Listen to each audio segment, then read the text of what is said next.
It's nice to be here. I think the last conference I videoed in from New York and didn't get this feel. So I think we always have to remember that coming back in person is a privilege, and thank you very much for organizing this opportunity. And of course, David gives me such an easy topic, as in the office sector.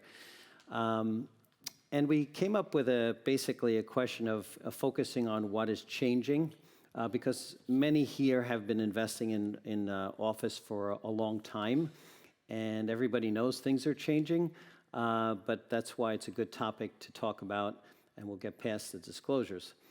So we like to communicate in a very simple way. I think this slide is very simple. Which office assets have long-term value accretion, and which assets are really on a rather long-term decline or depreciation. And what does that really mean? Because we see them diverging quite significantly. There's another topic that I want to address specifically, and that is there was a lot of talk today about the cycle. You know, we are in a cycle. Depending on where you think we are in the cycle, we are in a cycle. My presentation on office does not specifically address the cycle.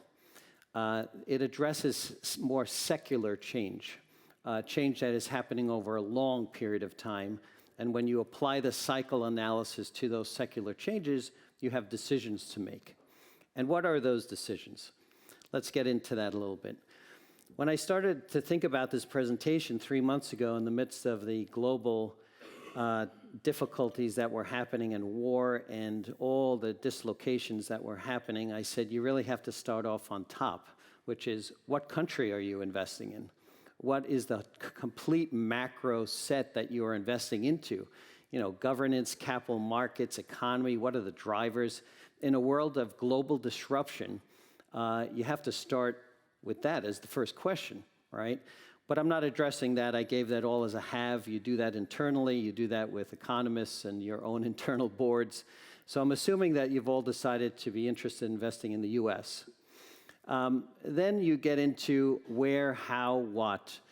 And we kind of labeled this as the keys to success, things that you have to determine in your analysis in investing in office in the future. The head of OMERS in Canada said last week at the Toronto's conference, he said, in my career, office, if you did it right, you bought quality office, you generally did well over the mid to long term. He said that's not the case anymore. And that's a lead investor in Canada, right? We agree with that. And that's why we come up with this set of analysis to